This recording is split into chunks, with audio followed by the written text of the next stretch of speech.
Nah, setelah kita belajar mengenai berbagai macam cara penentuan perubahan entalpi, sekarang kita akan belajar mengenai hubungan antara perubahan entalpi serta bahan bakar.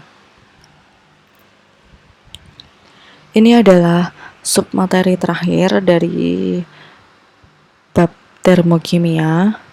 Harapannya adalah nanti kalian bisa menentukan bahan bakar alternatif yang paling efektif untuk digunakan dalam kehidupan sehari-hari. Nah, ini sayang sekali kita sedang pembelajaran jarak jauh, jadi kita tidak bisa melakukan praktikum di lab. Mungkin untuk pertemuan mendatang, jika ada kesempatan, kita bisa mencoba praktikum menggunakan beberapa data bahan bakar sehingga kita bisa menentukan bahan bakar mana yang paling efektif. Bakar itu dapat didefinisikan sebagai suatu senyawa yang bila dibakar menghasilkan kalor yang dapat dimanfaatkan untuk berbagai keperluan. Untuk bahan bakar yang sering kita gunakan dalam kehidupan sehari-hari ya ada banyak. Bensin itu merupakan contoh bahan bakar. Kendaraan bermotor ya. Untuk memasak itu bahan bakarnya ada banyak. Kemudian minyak kayu bakar pun itu merupakan sumber bakar. Di pertemuan awal saya sudah sampaikan bahwa sebenarnya inti dari pembelajaran termokimia itu muaranya peserta didik diharapkan dapat menciptakan suatu bahan bakar alternatif. Jadi kita tidak bergantung pada bahan bakar yang bersumber dari minyak bumi seperti fosil gitu. Jadi harapannya nanti kita bisa lebih kreatif dan inovatif untuk menciptakan bahan bakar alternatif. Ada banyak kok bahan bakar alternatif yang sudah dikembangkan pemerintah. Kalau dari pemerintah itu ya ada misalkan PLTA, kemudian pembangkit listrik tenaga hibrid atau kincir angin atau panel surya. Tapi untuk sekelas siswa gitu ya, untuk taraf peserta didik itu biasanya menggunakan bahan-bahan yang sederhana. Lalu biasanya dilombakan di lomba karya tulis ilmiah seperti itu. Kalau saya dulu menggunakan belimbing wuluh, kemudian untuk menghasilkan energi listrik. Nah, seperti itu kalian nanti juga bisa menggunakan bahan-bahan yang ada di kehidupan sehari-hari, kemudian digunakan sebagai bahan bakar alternatif. Nah, kriterianya itu adalah ya bahan tersebut bisa memberikan energi kalor gitu. Ada banyak sekali bahan bakar energi alternatif yang sudah dikembangkan anak bangsa. Permasalahannya adalah nilai kalor bakarnya itu berapa. Memang ada banyak bahan bakar alternatif, tapi apakah bahan bakar alternatif itu lebih efisien atau justru malah tidak lebih efisien dari LPG yang sudah kita gunakan sehari-hari? Yang namanya bahan bakar alternatif itu kan seharusnya tidak hanya mengatasi permasalahan lingkungan, tetapi juga seharusnya memberikan efisiensi dan efektivitas bahan bakar yang lebih baik. Nah, di pembelajaran termokimia itu sebenarnya kita nanti akan diajarin cara menghitung bahan bakar yang efektivitasnya paling baik, yaitu dengan menggunakan nilai kalor bakar. Apa itu nilai kalor bakar? Nilai kalor bakar dari bahan bakar itu umumnya dinyatakan dalam satuan kilojoule per gram, yang menyatakan berapa kilojoule kalor yang dapat dihasilkan dari pembakaran 1 gram bakar tersebut. Jadi dalam 1 gram itu berapa energi atau berapa entalpi yang dihasilkan.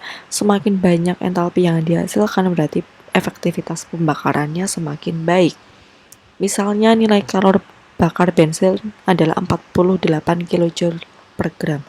Artinya setiap pembakaran sempurna 1 gram bensin akan dihasilkan kalor sebesar 48 kJ.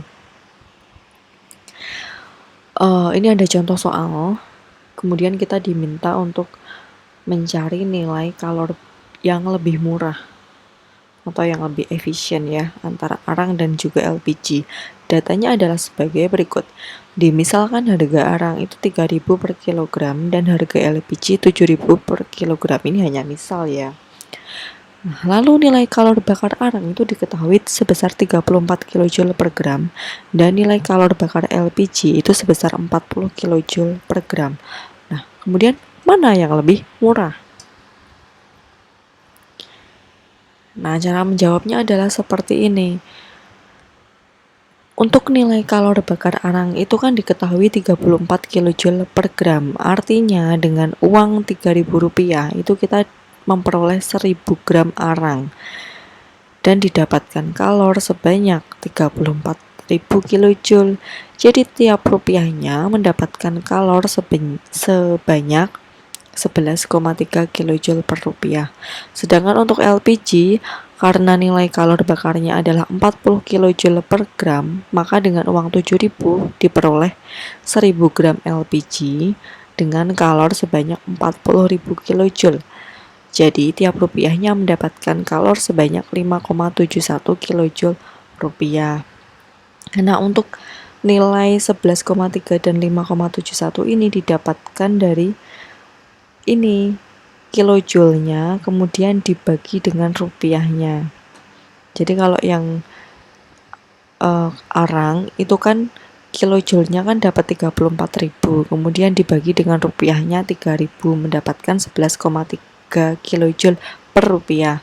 Lalu untuk LPG itu kan kalornya ada 40.000 kilojoule. Nah, itu dibagi dengan rupiahnya yaitu Rp7.000 sehingga dihasilkan 5,71 kilojoule per rupiah. Nah, kalau dari data ini itu kan didapatkan hasil bahwa kalor yang dihasilkan dari arang itu lebih besar daripada LPG. Jadi kalau arang itu kalornya sebesar 11,3 sedangkan LPG hanya 5,71. Kesimpulannya, jika diperhatikan dari sudut energi yang diperoleh tiap rupiahnya, menggunakan arang itu sebenarnya lebih murah daripada LPG dengan hasil kalor yang lebih besar. Jadi untuk sama-sama Rp1 itu kalor yang dihasilkan oleh arang itu lebih besar.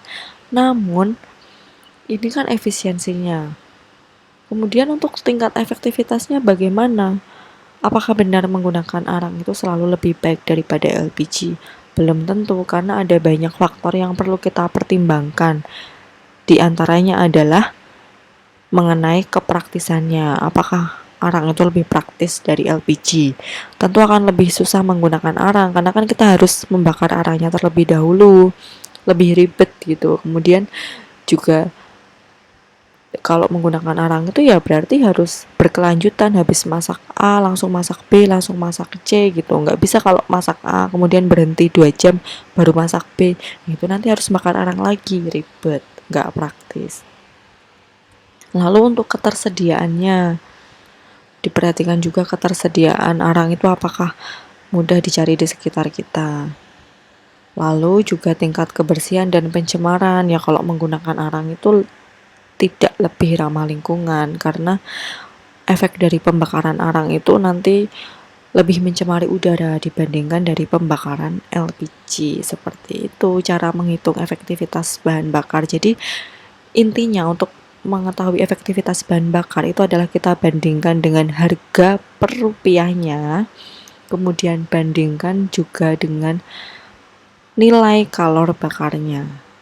Itu intinya adalah bandingkan nilai kalori bakar dan harga bahan bakar per kilogram atau per gram, seperti itu. Kemudian nanti kita dapatkan mana yang paling efektif dan efisien, seperti itu. Nah, untuk pembelajaran termokimia ini sudah selesai. Silahkan direfleksikan bagian mana yang belum dipahami. Kemudian nanti bisa ditanyakan kepada teman sebaya atau juga dengan guru, bisa melalui WA group atau bisa melalui diskusi di stream GC Kimia. Lalu juga bisa belajar mandiri menggunakan buku paket untuk latihan soal. Selamat belajar, semoga ilmu yang kita terima bisa bermanfaat, tidak hanya untuk diri kita sendiri, tapi juga untuk lingkungan di sekitar kita. Sekian ya, wassalamualaikum warahmatullahi wabarakatuh.